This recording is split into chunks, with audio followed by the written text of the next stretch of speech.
The cries of baby Leo, which were filled with a raw and primal terror, reverberated through the usually quiet atmosphere of the wildlife refuge in the early morning hours. A massive grey wolf, with its teeth seemingly locked immovably around the boy's little, shaking arm, dragged him further into the dense bush. Dew was still clinging to the tall grasses as it did so. It was a wordless protest against the horrible reality that his tiny hands were making as they clawed at the thick fur of the wolf. It was not a scene from a nightmare. Rather, it was taking place in the middle of a harsh and unforgiving reality. It was impossible for Big Wolf to let go of the infant. Leo's parents' frantic yelling could be heard in the distance, but they were unable to be heard because the cage was so large. What caused this to take place? Just a few seconds ago, Leo had been giggling, completely captivated by the sight of the magnificent creature that was hidden behind the protective barrier that had been reinforced. Now that barrier had been broken through, and his life was hanging in the balance in a most perilous way. As each agonizing second passed, it seemed like a lifetime had passed. The terrified expression on Leo's face was carved with tears that ran down his cheeks. Despite the fact that its eyes were a chilling amber color, the wolf remained unmoved, and its muscular jaws continued to keep their terrible hold. Is it a hunting trip? Are they guarding their territory? Something that is far more difficult to explain. There was an unsettling silence among the other wolves in the pack as they observed the spectacle, and their presence only served to heighten the sense of dread that was present. Then, a sound that pierced through the cries of desperation was the loud blare of the emergency siren that was being used by the zookeepers. Assist was on its way. Would they be able to make it into time?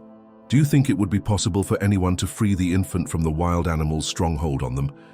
There was a terrible strain in the air, and it crackled, an unfiltered outpouring of sorrow and terror. The shouts of the parents became increasingly intense. In response to the disturbance, onlookers gasped in disbelief, their expressions reflecting the unfolding tragedy that they were witnessing. The question weighed heavily in the air: when the zookeepers arrive, everything will change. But will it be for the better or for the worse? They were in the middle of the enclosure, and what unfathomable outcome was waiting for them there? Anya was the first zookeeper to arrive at the site, and her face conveyed an air of professional calmness that only partially concealed the shaking that was occurring in her hands. Despite the fact that she had spent years dealing with apex predators, she had developed a profound respect for their power. However, nothing could have adequately prepared her for this horrible scene. When she saw the small, limp figure of Leo being dragged into the foliage by the big wolf, she felt a jolt of ice horror shoot through her body. Ben and Mateo, two additional zookeepers, arrived a short distance behind her. Their movements were rapid and organized, and they were holding tranquilizer rifles. Leo. Again, his mother's shriek pierced the air, and this time it was even closer. Another member of the sanctuary staff was holding her and Leo's father, Marco, back, and their faces were distorted with misery as they faced the person holding them back. Their unequivocal expressions of desperation added gasoline to the fire of the situation's sense of urgency. Within a fraction of a second, Anya evaluated the situation. The hold that the wolf had on Leo's arm appeared to be tight and unbreakable. All of its attention was directed toward pulling the child, and it appeared to be completely oblivious to the small group of people who were warily approaching. This was not the customary aggressive behavior that they had seen in the past at feeding times or territorial disputes. A distinct, more predatory and unsettlingly focused impression was created by this. Anya murmured to Ben, "Ben, get a clear shot," as she did so with her eyes fixed on the wolf. "Cover him, Mateo, please. There is a requirement for accuracy." Her single mistaken action. The threat that was not expressed hung heavily in the air. Leo could get additional injuries as a result of a panicked shot, or even worse, the wolf could be provoked into a more aggressive reaction. Despite the evident strain that was written all over his face, Ben raised his weapon while maintaining a regular breathing pattern. In order to ensure that the tranquilizer dart had a rapid impact, he needed a clear line of sight to the flank of the wolf, as well as a target that was sufficiently large. However, Leo's diminutive body was partially obstructing the shot, and the dense vegetation made the situation much more difficult to capture. Unexpectedly, the wolf came to a halt. Despite the fact that it brought Leo down to the ground, its teeth continued to be clamped around his arm. The amber eyes of the creature finally focused on the zookeepers who were approaching as it raised its head. The sound of its low growl reverberated from its breast, and it was so loud that it reverberated through the ground beneath their feet. There was no sound of panic. Rather, it was a sound of warning and possession. "Hold your fire," Anya instructed with a commanding tone in her voice. This was an extremely important occasion. It is possible that stirring up the wolf at this time could have disastrous results. In a non-aggressive move, she took a hesitant step forward while slowly raising her hands with her palms facing outward. The frenzied beating of her heart was accompanied by a calm tone in her voice as she whispered, "We are not going to hurt you. All we want to do is assist the young man." There was no response from the wolf. It stayed motionless, its eyes fixated on Anya, and its teeth firmly entrenched in Leo's arm. Its stare was fixed on Anya. The youngster was lying calm, his small body exhibiting an unsettling lack of movement. Was he unable to be awake? Injured beyond the point of assistance? Anya felt a great burden in her chest as a result of the uncertainty. It was the staff member who was holding Leo's father, Marco, back, but he managed to get free. "Leo, to my son!" he screamed as he ran towards the fence that surrounded the area. Because of his frantic act, the wolf was shocked. The creature let out a piercing growl and then retreated, dragging Leo's lifeless body behind it as it did so. "Marco, don't go!" The tone of Anya's voice was piercing and urgent as she yelled, "Shaq, you're going to make it even worse." However, her warning arrived much too late. Something seemed to have been activated within the wolf as a result of the quick movement and the frantic howls issued by the father. The grasp that it had on Leo's arm became more firm, and it started to move deeper into the thicket for the second time, its pace intensifying. Under his breath, Ben uttered a swear. It was no longer possible to take a shot without a mistake. They had to move quickly, but even a single mistake could have catastrophic effects on the situation. The circumstance was rapidly deteriorating, and the entrance of the zookeepers, which was supposed to be a rescue, appeared to have unwittingly made the scenario even more potentially dangerous. What might they do at this point? There is no way that they could possibly save Leo from the unrelenting hold that the giant wolf has on him. Anya's thoughts were racing as she looked for a solution with all her might. In this unexpected circumstance, the standard techniques for dealing with animal aggressiveness were completely ineffective. There was a peculiar possessiveness in the wolf's position and a disconcerting protectiveness toward the youngster who appeared to be lifeless. The wolf was not acting in a manner that is expected of a predator. Anya spoke hurriedly, her eyes darting around the perimeter as she conveyed the message, "We need to create a diversion. Something to divert it and give Ben a clear shot," the speaker said. After giving a slight nod, Matteo began to examine their surroundings. In the vicinity of the feeding station, he discovered a large chunk of raw meat that had been left over from the previous day. "I could make an effort to entice it with that," Anya said. "Keep your guard up. It is impossible to predict how it will respond." While Matteo cautiously proceeded towards the meat, Ben shifted himself in an effort to establish a position that would not put him in danger of hitting Leo, the target. Throughout the growing scenario, the cries of the parents continued, providing a steady and excruciating soundtrack. With his hands extending out as if he could somehow bring his son back from the jaws of the wild monster, Marco was now pressed against the surrounding fence. His face was a mask of despair, and his hands were reaching out. When the wolf became aware of Matteo's movement, it made a tiny turn of its head while maintaining its firm hold on Leo's arm with its other hand. This creature's amber eyes briefly shifted their focus to the meat, but they quickly returned to Anya and Ben after a brief period of distraction. It was resistant to being sidetracked. The situation was getting progressively more dangerous. At that moment, Leo let out a soft moan out of his mouth. It was so faint that it was barely audible above the sobs of the parents, but it was enough to send a bolt of optimism mingled with renewed horror through the zookeepers. He was still alive. How long will this last? Anya came to the conclusion that they can't wait any longer. "Take the shot when you get the opportunity, Ben. At the moment that the wolf lets go of the boy, Matteo, you must be prepared to take action." Ben grimaced and nodded disapprovingly as he tightened his grip on the trigger. There was a brief moment of opportunity for him when the wolf made a little adjustment in its weight. With a deliberate exhalation, he shot. With a gentle thump, the tranquilizer dart made contact with the flank of the wolf.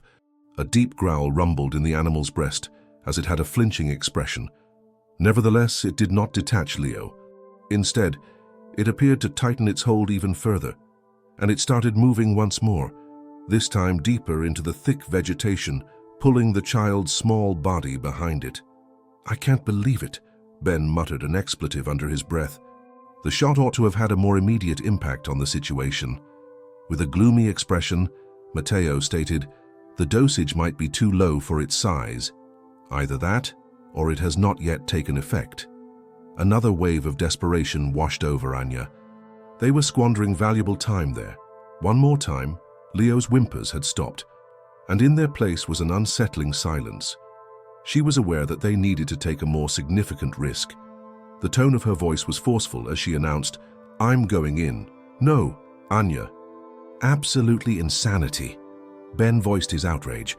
Her eyes were locked on the location where the wolf had vanished into the thicket as she answered, "We can't just stand here and watch," she said. "Something is not quite right here. What you see here is not typical wolf behavior." Anya climbed over the safety barrier in a cautious manner, without waiting for their answer.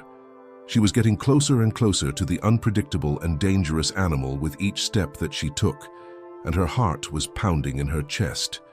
She was only armed with a hefty catchpole and a thick leather glove, which were insufficient defenses against a beast of this size and formidable strength. She proceeded further into the cage, and as she did so, the air became thick with the aroma of wet dirt and many kinds of wild animals. The cries of the parents appeared subdued at this point, and they were replaced by the rustle of leaves and the calls of other creatures in the distance. Because she was attempting to predict the movements of the wolf, she walked slowly and cautiously. After then, she caught a glimpse of them. As she made her way through the thick undergrowth, she was able to locate the wolf. This time, it was lying down, and its body was partially covering Leo's vision. All of a sudden, Anya witnessed something that caused her blood to turn ice cold. When the wolf was holding the boy, it was not only hugging him, but also licking his forehead. There was something oddly delicate and almost sensitive about its movements. This was not an act of aggression. Rather, it was something altogether else, something that was significantly more puzzling and unnerving. As to what was taking place here, I don't understand why the wolf wasn't trying to hurt the child. Not only had the arrival of the zookeepers failed to fix the crisis, but it had also revealed a secret that was both alarming and perplexing about the scenario. Anya's mind was having a hard time reconciling the horrifying event that she had just experienced a few seconds ago with the almost parental love that the wolf was expressing at that same moment. Lying down, the child's forehead was being slowly and softly licked by it.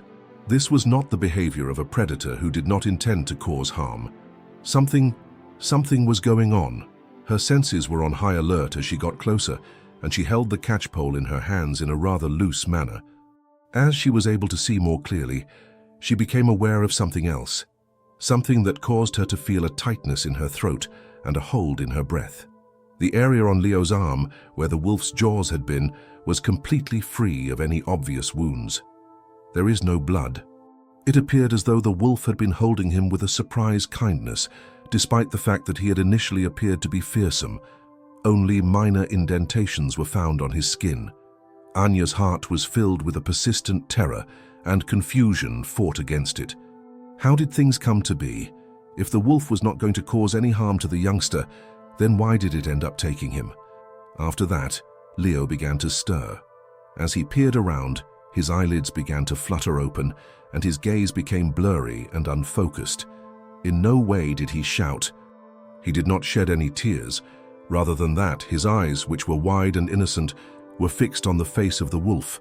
He then proceeded to do something that was completely contrary to all logic and expectations. In a kind manner, he extended a small hand and softly caressed the snout of the wolf. When the child touched the wolf replied with a gentle nuzzle, lowering its huge head to meet the feeling.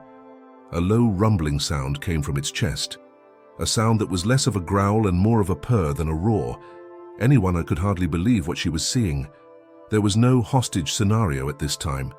The event was a conversation. The relationship between a wild predator and a child who is defenseless is peculiar and difficult to explain. The silence was abruptly broken by a new sound, which was a succession of distressed whimpers emanating from further within the bush. Despite the fact that its ears were twitching and its attention was diverted, the enormous grey wolf raised its head.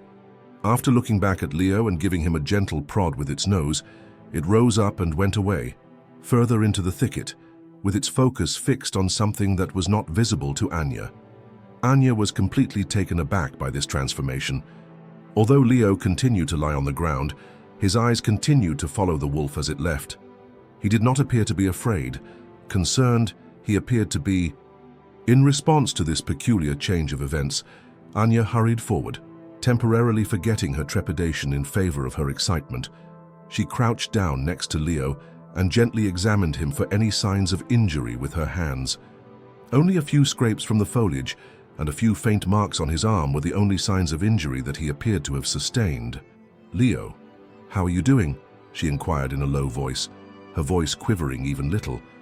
The youngster gazed up at her, his eyes still wide but now filled with a peculiar blend of perplexity and sadness. He felt a strange mixture of emotions. "He was helping," Leo said, his words barely overheard by those around him. According to him, they were in pain. "Has anyone been wounded, Leo?" The question was posed by Anya, whose thoughts were racing. Immediately prior to Leo's ability to respond, the terrified whimpering emanating from the thicket became more intense and closer.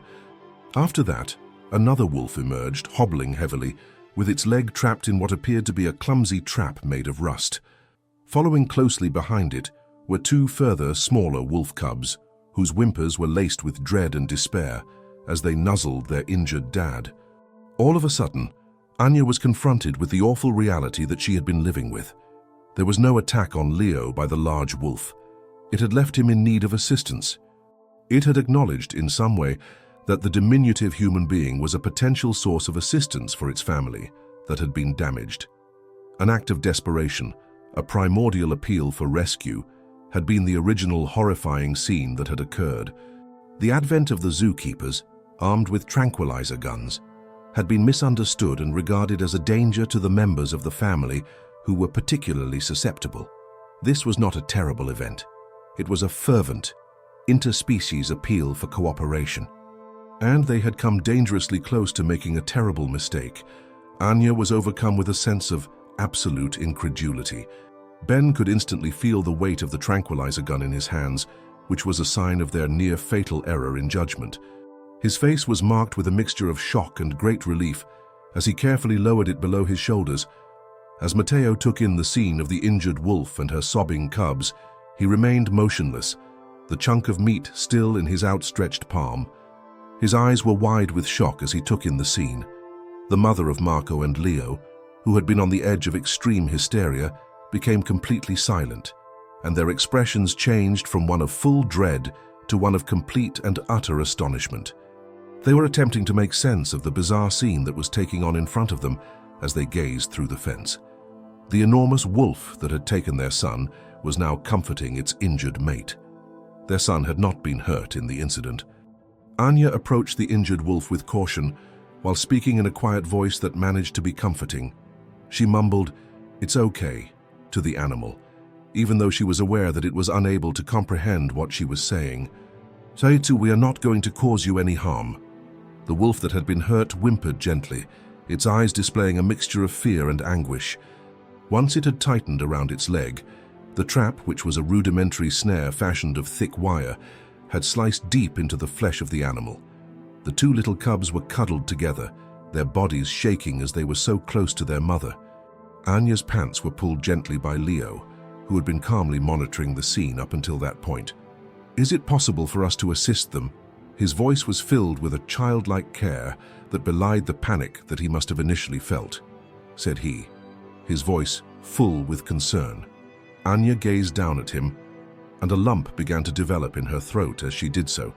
This youngster, who had been through such a horrific situation, was now displaying compassion for the animal that had taken him during his ordeal. It was evidence of a childlike innocence that had, in some way, triumphed over the innate anxiety that was associated with the experience. Anya responded in a low voice, "Yes, Leo.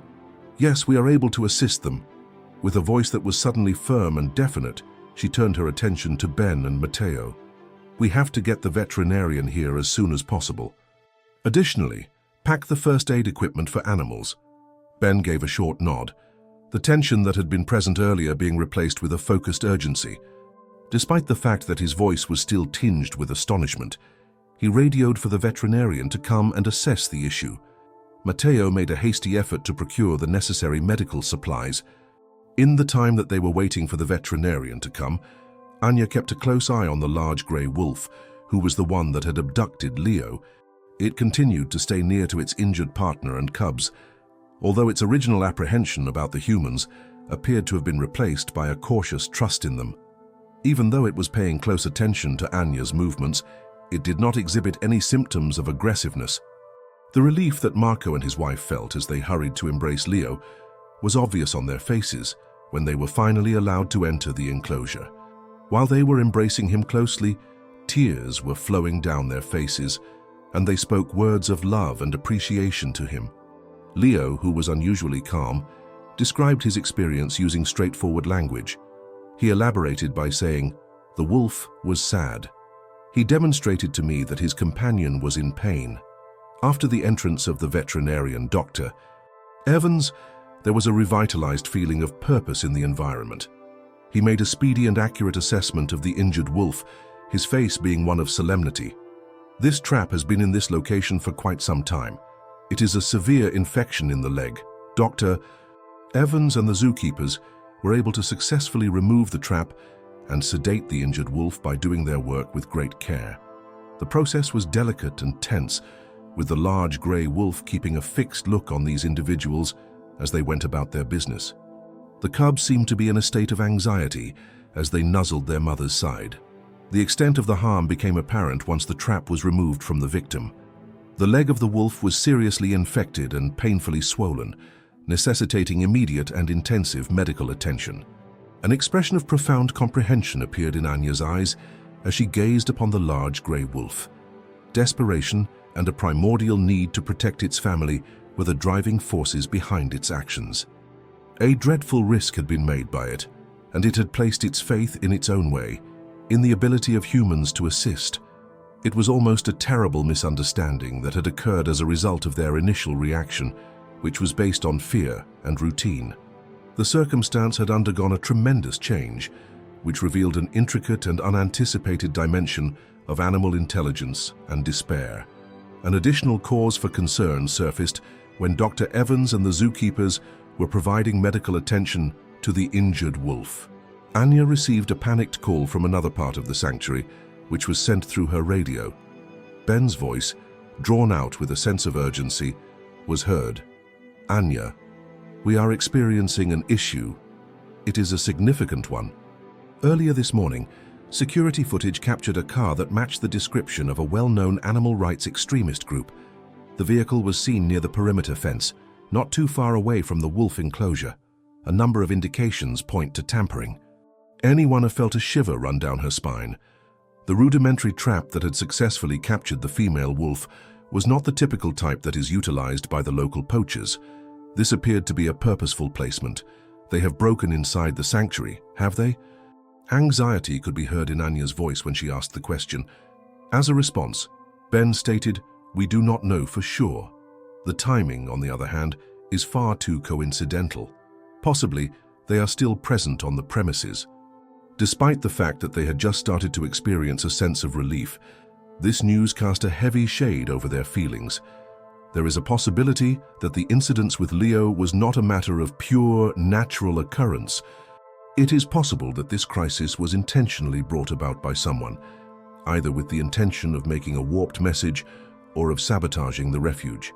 The ramifications in question were extremely unsettling. In the event that radicals were engaged, the safety of the animals, the personnel, and even Leo and his family may still be in jeopardy. The focus moved from a family of animals in need of assistance to a possible human danger that was hiding within or around the refuge. Upon hearing Anya's side of the conversation, Dr. Evans looked up, his brow pinched with concern. He had overheard the exchange. This completely alters everything. Immediately, we need to take measures to safeguard the region. During the time that the injured wolf was being treated, Anya gave Mateo the instruction to carefully examine all of the security footage, looking for any other indications of someone who had broken in. Ben and another member of the security crew started searching the grounds of the sanctuary, and their initial sense of relaxation was quickly replaced by an increased level of vigilance. Marco and his wife were told of the potential threat while they were still carrying Leo, who was startled but unharmed on their arms. They were engulfed in a fresh, intense surge of fear. The sanctuary, which was supposed to be a place of safety and wonder, had turned into the stage for a human drama that may potentially be dangerous. They were taken to a safe office where they waited for further information to be provided. Despite the fact that the search for the radicals became more intense, Anya was unable to shake the notion that the episode with Leo and the wolf that was captured was only the beginning. Do you think the radicals had the intention of attacking the child with the wolf? Is it possible that the trapping was an act of sabotage with the intention of bringing the sanctuary into disrepute, and that Leo's participation was an unintended consequence?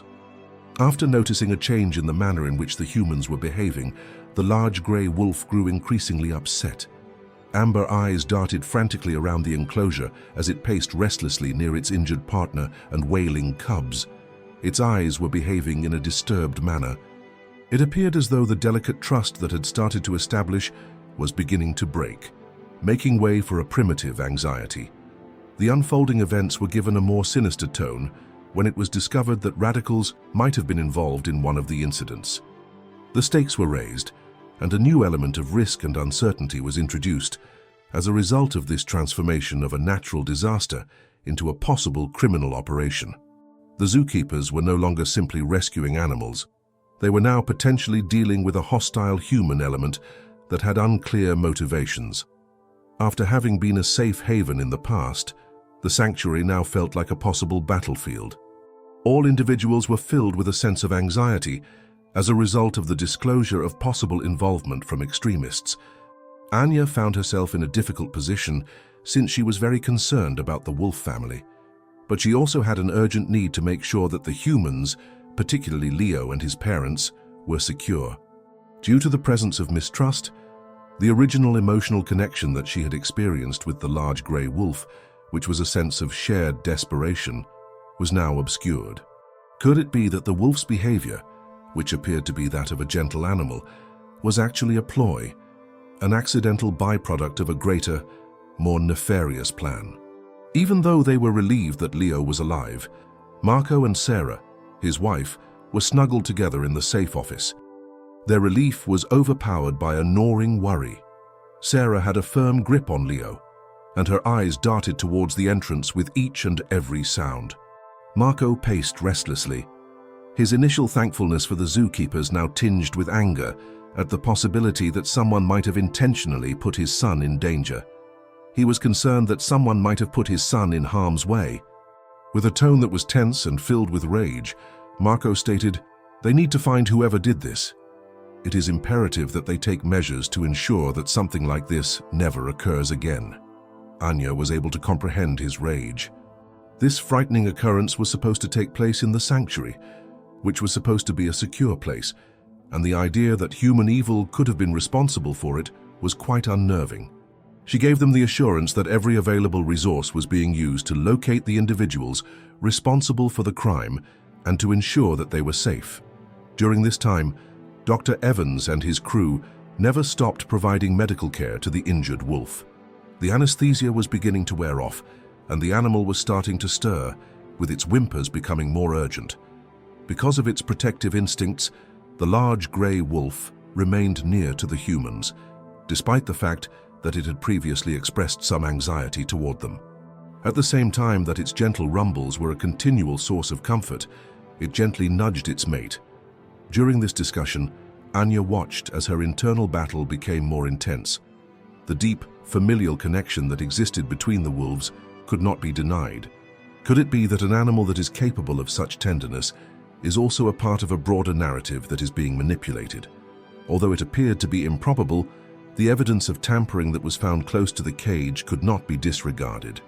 Upon his return after his initial search of the grounds, Ben's expression was one of gloom. We discovered tracks close to the fence line that do not correspond to the patterns of either workers or visitors.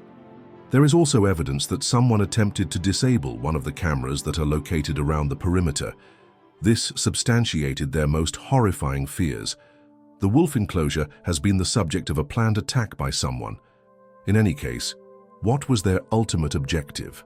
Is it possible that the kidnapping of Leo was an unforeseen incident, or was it a manifestation of a more complex and nefarious plan? Anya was placed under a great deal of pressure by the emotional weight of the situation. It was her responsibility to ensure that the youngster, his parents, her staff, and even the wolves were secure. She felt responsible for the safety of everyone involved. The matter had first been approached by her with an emphasis on animal behavior. However, now she was thrown into a potential criminal inquiry with lives hanging in the balance on the outcome of the investigation. In a remarkable display of resilience, Leo was doodling pictures on a sheet of paper that Sarah had provided for him. Who is he talking about? A huge grey wolf with many younger cubs tucked in close proximity to it. He gazed up at Anya with eyes that were pure and gentle. Is the mother wolf going to be all right? So he inquired. His straightforward inquiry broke the tension that had been building up in the room, serving as a jarring reminder of the innocent life that was at the core of this issue. Anya got down on her knees next to him and placed a calming hand on his rather little shoulder. Leo, we are fully committed to assisting her in any way that we can. An atmosphere of heaviness was produced as a result of the intricate interaction of fear, wrath, compassion, and responsibility. The zookeepers were no longer just dealing with a wounded animal. They were potentially facing a human foe whose motivations were unknown to them. Because of this, the emotional stakes had been elevated, and the distinctions between the aggressor and the victim, as well as between natural instinct and human malice, had become more confusing. Furthermore, the entrance of the extremists had not only made the plan more convoluted, but it had also compelled everyone to confront their own preconceived notions and prejudices. As the search for the possible invaders proceeded, the sanctuary developed a tense silence that was characterized by tension. It was the huge grey wolf that was following anxiously nearby, its low whimpers reverberating through the sterile surroundings.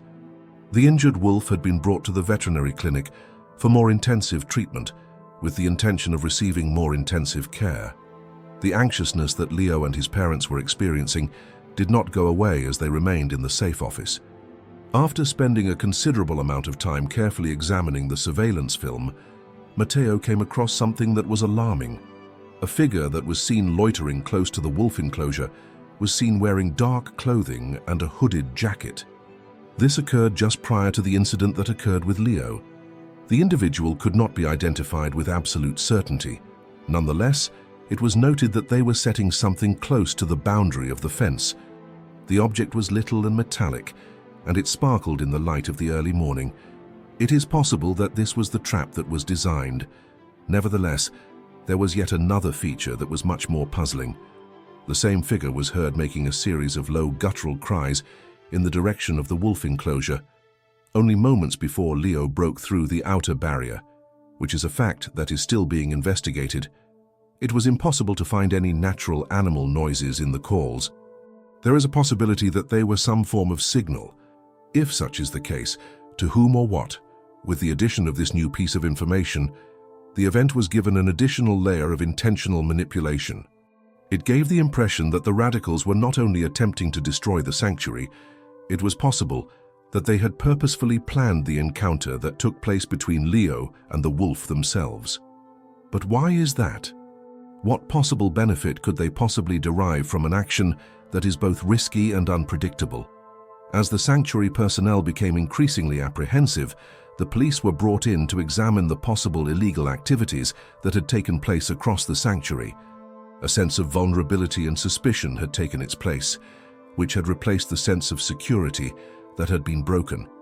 It is possible that some of the guests or maybe some of the staff members are affiliated with this radical group. As Anya went through Mateo's results, she began to experience an increasing sensation of dread. However, she was unable to locate the low calls, despite the fact that they appeared to be slightly familiar. A number of years earlier, when she was conducting study on the communication patterns of wild wolves, she had heard sounds that were quite similar to these. These, on the other hand, had a different cadence and a character that was almost manufactured. A discarded backpack was found by Ben's team next to the perimeter gate, which added to the mystery surrounding the situation. Inside, they discovered a collection of peculiar goods, including night vision goggles, sophisticated lock-picking gear, and a small digital gadget that was encrypted. However, the most frightening discovery was a collection of images depicting the wolves that were housed in the refuge. These photographs included comprehensive close-ups of the large grey wolf and her puppies. There were a few photographs that had peculiar markings on them, symbols that Anya was unable to recognize. From that point on, the investigation started to shift its focus. Was the capture of the female wolf the primary purpose, and the involvement of Leo was a subsequent, or perhaps inadvertent, consequence of the situation? Is it possible that Leo was the intended target all along, that he was used as bait, or that he was a part of all of this? When these disclosures were taken into consideration, the behavior of the large grey wolf also took on a new importance. Had its actions been motivated solely by instinct, with the intention of protecting its injured mate and cubs? Alternatively, was there a potential that it had been conditioned or influenced in some way by the extremists? At this point, the delicate licking of Leo's forehead appeared to be less of a show of care and more of a baffling oddity in a mystery that was swiftly increasing. Throughout the sanctuary, there was a distinct sense of anxiety. Every shade appeared to conceal a possible danger, and every face that was unknown created a sense of apprehension. In addition to bringing a sense of official urgency to the situation, the entrance of the police also brought to light the seriousness of the situation. The situation had evolved beyond merely being an animal emergency.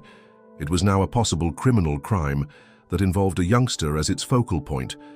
A hole had occurred in the walls of the sanctuary, which had been created with great care. This breach was not only physical, but it was also caused by an invisible and potentially hazardous human element. At this point, the investigation being conducted by the police was in full swing. In order to painstakingly detail the events that occurred in the morning, as well as the newly acquired evidence, the detectives conducted interviews with Anya, Ben, Mateo, and other members of the sanctuary staff. The encrypted digital device that was discovered in the backpack was submitted to forensics for examination, and the images of the wolves were being examined to determine whether or if there were any visible patterns or hints. Over the course of the unfolding human drama, the link that existed between Leo and the large grey wolf continued to be a mysterious oddity. He continued to inquire about the sad wolf and her cubs as if he were unconcerned by the horrible trauma he had just been through. He went so far as to draw further sketches, the innocent depictions he created providing a striking contrast to the anxious atmosphere that was all around him. His parents were very worried by his strange peacefulness and his apparent empathy for the animal that had taken him. Despite the fact that they were extremely glad that he had passed away without any injuries, Anya was the recipient of Sarah's confiding words, which were tinged with fear. "He keeps saying the wolf was trying to help," Sarah said. "It's almost as if he grasped something that we didn't understand." Specifically, Anya was struggling with this issue. Is it possible that a youngster, when confronted with such a fundamental dread, may have picked up on a detail that the adults had overlooked? It could also have been a type of trauma response, a means for his young mind to deal with something that was beyond his comprehension. During this time, Dr. Evans made a remarkable discovery while he was examining the injured wolf. At the same time that the crude wire was embedded in the snare that was wrapped around her leg, there were also shards of a particular type of metal alloy that is not generally seen in standard animal traps.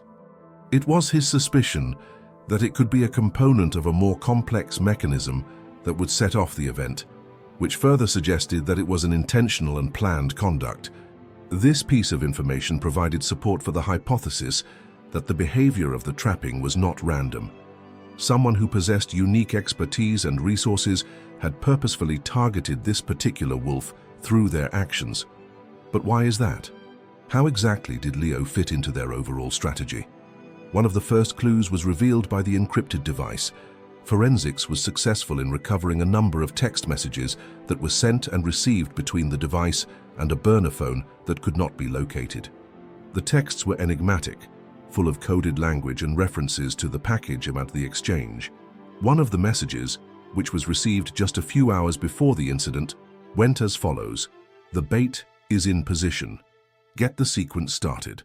With this unsettling warning, it was made quite clear that Leo's being in close proximity to the enclosure was not a coincidence.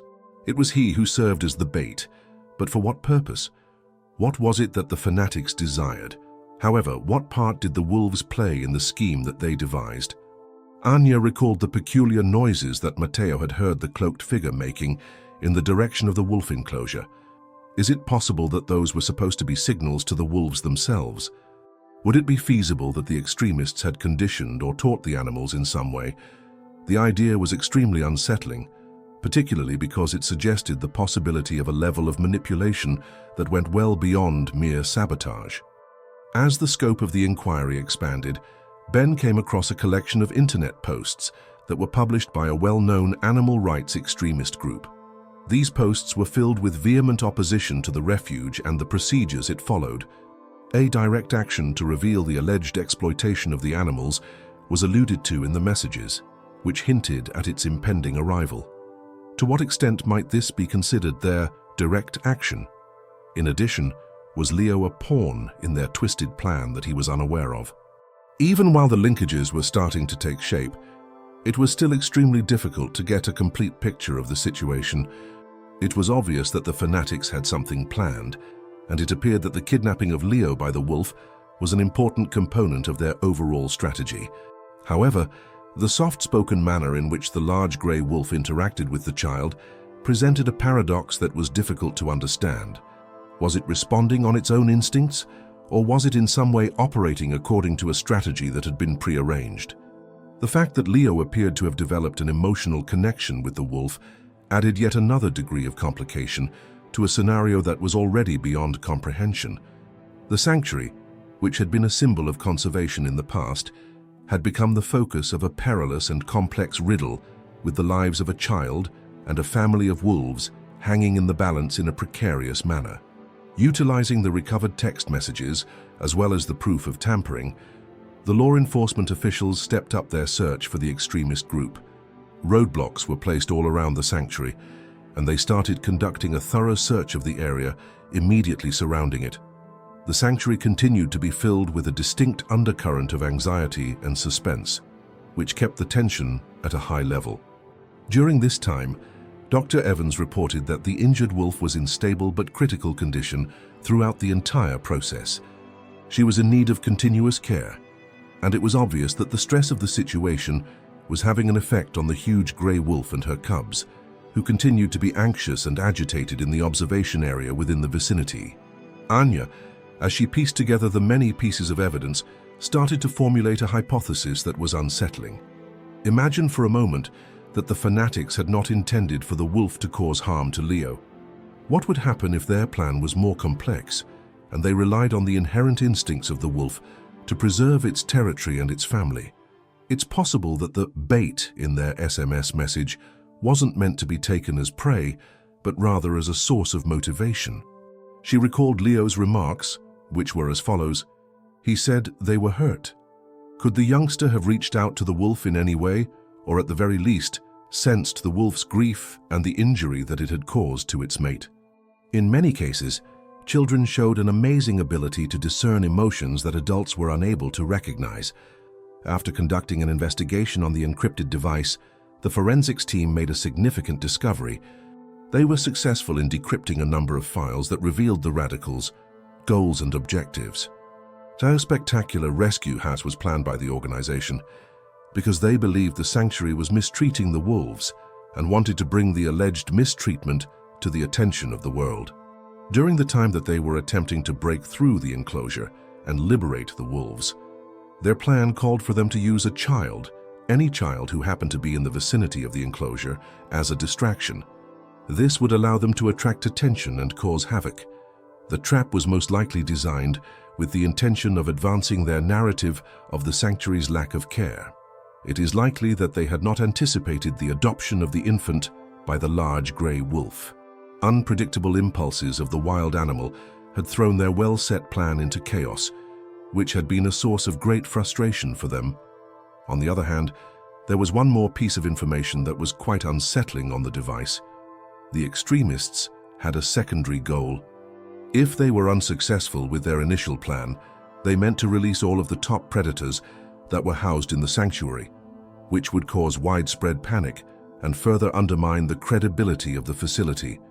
The implementation of this secondary protocol was scheduled to take place during the next few hours, according to a timer that was present on the device. The workers at the sanctuary and the police were caught off guard by this news, which caused a ripple of panic. A potential act of sabotage and the endangering of children had developed into a full-blown issue involving public safety. The situation had now reached this point. In order to prevent their disastrous backup plan from being carried out, they were in a race against time to locate the fanatics. The behavior of the wolf was no longer the primary concern. Rather, the attention moved to identifying the human danger. In the meantime, the authorities stepped up their search efforts, and the personnel at the sanctuary started making preparations for the possibility of a mass animal escape, which was a scenario that they had always feared, but never imagined would actually occur. Anya was aware of the pressure that the burden of responsibility was exerting on her. She had a responsibility to make sure that Leo and his family, as well as her employees, the animals, and the community at large, were safe. Given the impending catastrophe that was caused by human intervention, the tenuous understanding that she had started to develop with the large grey wolf appeared to be of no consequence at this point. The shelter was placed under lockdown once the alternative plan that the fanatics had devised was discovered. The perimeter was monitored by armed police officers, and staff members worked quickly to strengthen enclosures and establish emergency plans. When the release mechanism was about to be activated, the clock was ticking down, and the tension was getting to the point where it was almost unbearable. Anya, whose thoughts were racing, came to the realization that the possible solution to the problem of the radicals may be found in comprehending their initial plan and their relationship to the wolves. Those who had the intention of rescuing the animals must have been under the impression that they could exert some level of control or influence on them. The peculiar calls that the figure in the hood had made, they had to have held some significance. She requested that Ben retrieve all of the audio recordings that had been taken by the security cameras that were located around the wolf enclosure over the preceding few weeks. She listened attentively, ignoring the sounds that were naturally occurring in the sanctuary, in an effort to identify any irregularities. The digital timer on the retrieved device remained a persistent and menacing menace throughout the hours that passed. During this time, the police received a key tip from a local citizen who stated that earlier that morning they had seen a suspicious van that matched the description of a van that was linked to the extremist group parked near a service entrance to the sanctuary. A special weapons and tactics team was sent to the location. As the large grey wolf returned to the veterinary office, it was showing signs of growing increasingly agitated.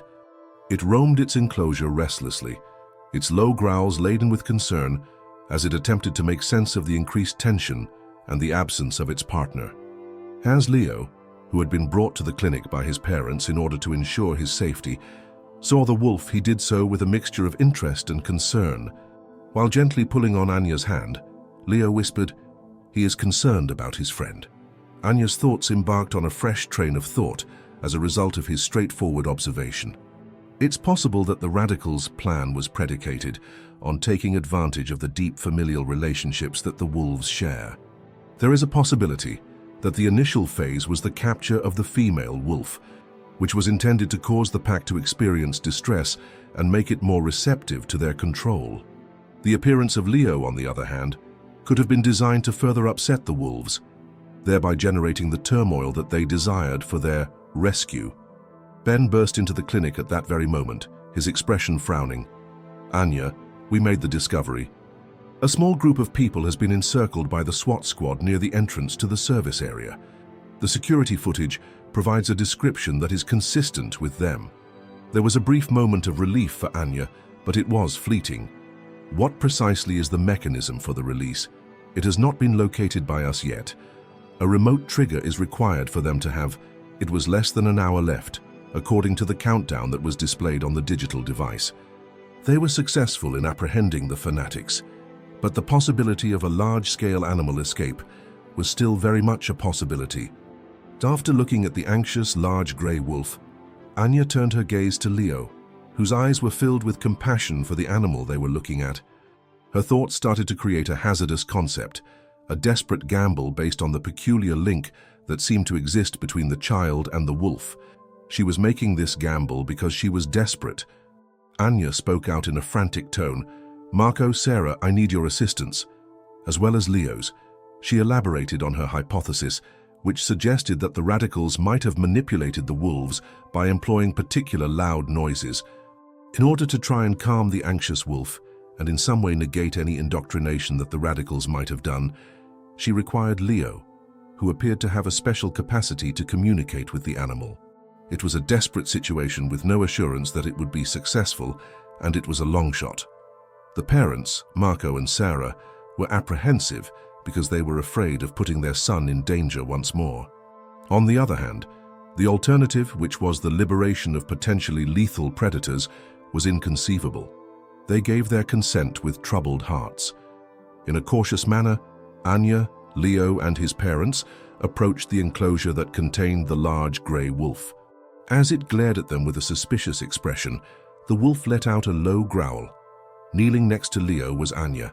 "Leo, are you able to have a conversation with him?" She murmured the words, "Inform him that we are attempting to assist his friend." In a state of intense concentration, Leo peered at the agitated wolf with his forehead furrowed. Then, in a voice that was delicate and hesitant, he started to talk.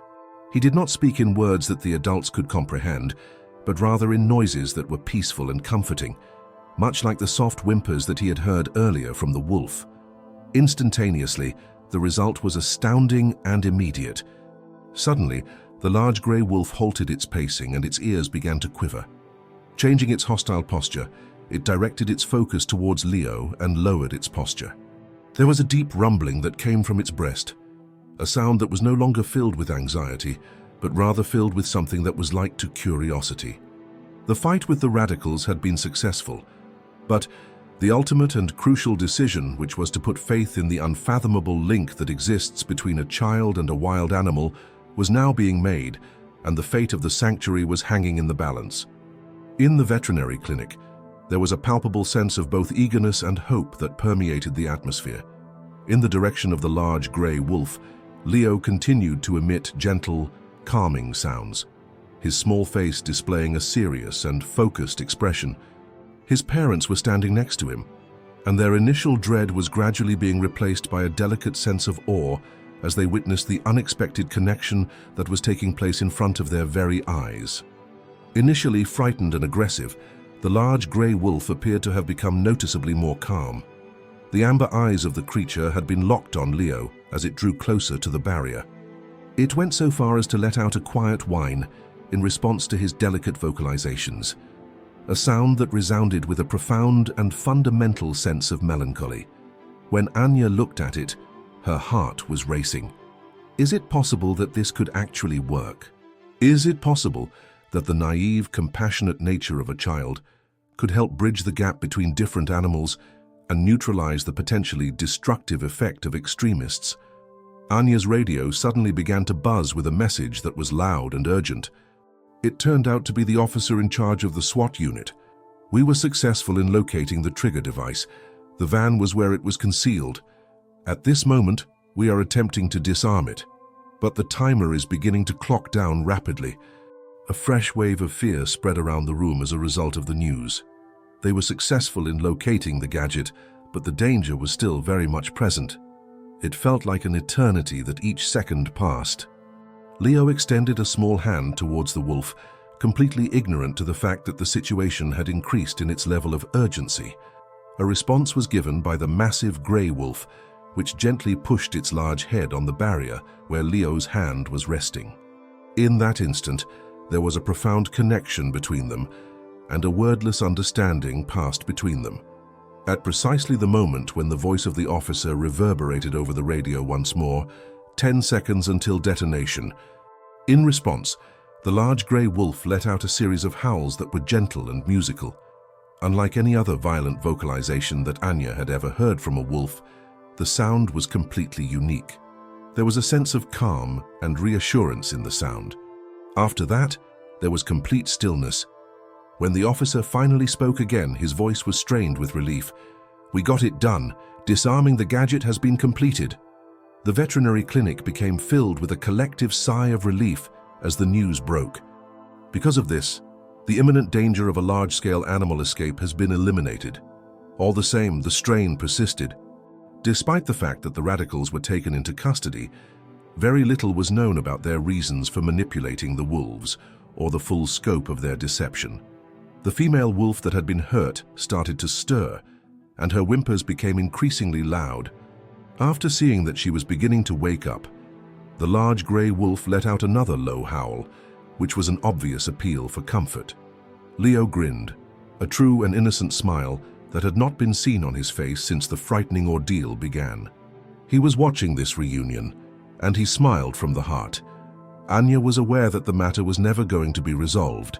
It would be necessary for the sanctuary to conduct a review of its security procedures, and the inquiry into the activities of the radicals would continue.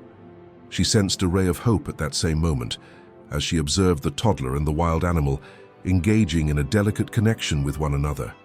It is possible that the force of empathy and connection could triumph even in the face of the evil that is exhibited by humans.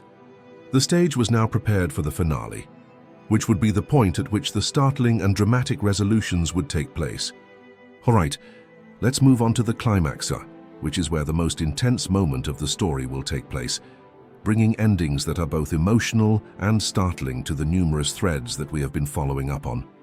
The immediate threat posed by the release of a large number of animals had passed, but the emotional aftermath continued to be felt. An emotionally moving sight, the reunion of the large grey wolf with its now conscious mate, was a strong demonstration of the love that a family has for one another that struck a chord with everyone who was present. The tension that had been present in the clinic that had been present earlier was replaced by a fragile sense of tranquility, as Leo observed with quiet contentment as the couple nuzzled each other. Nevertheless, the investigation that the police were conducting into the extremists took an unexpected turn. During the course of the interrogation, one of the guys who had been caught disclosed an essential piece of information. They had not only been attempting to rescue the wolves or bring about the destruction of the sanctuary, the end goal they had in mind was significantly more complicated and unsettling. They were under the impression that the large grey wolf, which was the source of Leo's disappearance, was in possession of a singular genetic aberration, an elevated level of intelligence, and an abnormally deep link to people. Over the course of several months, they had been keeping a close eye on the wolf pack, observing the interactions of the large male with the personnel of the sanctuary as well as tourists from a distance. They had the intention of capturing this particular wolf because they believed it was the key to advanced communication across other species. With the belief that the wolf's protective instincts would prevail over its fear, Leo's kidnapping had been a calculated gamble. It was a desperate attempt to draw the wolf out of its enclosure by using a defenseless human as bait. According to the scattered research into ancient wolf languages and vocalizations, the bizarre noises that the creature in the hood had made were, in fact, attempts at communication. It was their goal that they would be able to become acquainted with the dominant male. Trapping the female wolf was a secondary strategy that was employed with the intention of causing the male wolf to feel distressed and increase the likelihood that he will respond to their signals. As a result of this revelation, the entire story was altered. The fanatics were not simply mistaken enthusiasts for animal rights. Rather, they were motivated by a peculiar and potentially dangerous scientific illusion. Their actions had put a child in grave danger, not because they had any ill will toward the youngster in question, but rather because they were a means to an entirely other aim. While this information was being revealed, The large grey wolf, which appeared to be aware of the change in the humans' attention, drew closer to Leo once more. After giving his hand a gentle prod with its snout, it laid down and placed its head in close proximity to his small feet. They were silently acknowledging the unforeseen link that had grown between them, and it was an act of trust that they had performed. After gaining an idea of the true nature of the extremists' obsession, the police secured the veterinary clinic and started formulating a plan to carefully isolate the large grey wolf and assure that it would not be targeted again in the future. As Dr. Evans observed the wolf's peculiar behavior toward Leo, he was both captivated and extremely concerned about the situation. It was not a sudden outburst of violence that culminated in the climax. Rather, it was a moment of profound comprehension. Unprompted, Leo started to quietly hum a basic melody, which turned out to be a lullaby that his mother utilized to sing to him rather frequently. With its ears twitching and its amber eyes concentrated closely on the child, the large grey wolf raised its head and looked at the offspring. Subsequently, to everyone's delight, it answered with a gentle, melodious howl that appeared to repeat the music. It was a moment of communication that could not be denied, a bridge that was constructed not through the manipulation of science, but by the heartfelt empathy of the individual. The warped notions of the radicals appeared to have a kernel of truth. Nevertheless, the relationship was not associated with control. Rather, it was associated with an unanticipated understanding. After observing this unique discussion, the law enforcement officials became aware of the delicate nature of the case. This was not merely a wild animal. Rather, it turned out to be something more. In place of containing the situation, they adopted a strategy that included cautious surveillance and protection. Following the conclusion of the climax, the large grey wolf was seen lying in a tranquil position close to Leo, serving as a quiet testament to the remarkable events that had taken place. The immediate threat had passed. The truth about the acts of the radicals had been exposed, and an unexplainable bond between a youngster and a wolf had been established in the midst of the crisis. The stage was now prepared for the finale, which would be the point at which the long-term repercussions of these events would be investigated. Okay, let's move on to the conclusion, where we will bring the story to a close, discuss the progression of the characters, and get the audience ready for the call to action. The disaster that occurred at the wildlife refuge had a significant impact on the environment. An investigation into the extremists' peculiar and potentially lethal preoccupation with communication across different animals led to their arrest and subsequent exposure. A comprehensive security study was performed on the sanctuary, and processes were revised in order to prevent any further incidents from occurring. The frightening ordeal that Leo and his parents went through left an indelible mark on them as they returned home. Despite the fact that the image of the wolf's jaws would most certainly remain in one's mind, the image of the gentle nuzzle and the unexpected connection that was formed during a time of stress would also likely remain. In particular, it appeared as though Leo was carrying a quiet comprehension, a sense of astonishment at the connection that he had created without even realizing it. Under the devoted care of Dr. Evans and her staff, the injured female wolf made a gradual but steady recovery from her injuries. With its persistent protective instincts, the large grey wolf continued to maintain a steady presence in the vicinity. There was a lot of intense observation and research done on the odd communication that took place between the alpha male and Leo. This communication was handled with the utmost care and respect. When scientists and ethologists were brought in, their initial skepticism gradually gave way to wonder as they experienced the link that could not be denied from their perspective. The sanctuary, which was formerly thought to be a place of refuge, evolved into a symbol of something more complicated, the unforeseen and even incomprehensible connections that can exist between various species. A discussion regarding animal intellect, empathy, and the ethical bounds of human connection with the natural world has been triggered all over the world as a result of the incident. When Anya thought about what had happened, she did it with a great sense of humility. She was confronted with the unbridled power of nature, as well as the unpredictability of human will that she had never experienced before. She had experienced both dread and comprehension, as well as terror and kindness, all within the span of a few horrific hours throughout her experience. She gained a deeper regard for the animals that were in her care as a result of the experience, as well as a greater appreciation for the significance of approaching the wild with openness and caution. Her cautionary tale against human intervention and a monument to the unexpected ties that may emerge in the most improbable of circumstances, the story of the big wolf who wouldn't let go became a legend. It was a narrative that became a legend. The surveillance footage of Leo and the wolf interacting became a worldwide hit, igniting both disagreement and wonder in equal measure along its journey across the internet. As for the large grey wolf and his family, they continued to reside in the sanctuary, where they were subjected to heightened levels of security and surveillance. A new set of protocols was devised by the personnel once they had a grasp of the dynamics and communication patterns of the pack. His occasional mild vocalizations typically elicited a subtle response from the alpha male, which served as a modest reminder of the unique connection that the two of them shared among themselves. Leo continued to be a special guest. It was a striking reminder that the natural world contains mysteries that are far beyond our grasp, and that often the most deep connections are not the result of scientific manipulation, but rather the result of the basic, innocent empathy of a child. The events that took place at the sanctuary made this point very clear.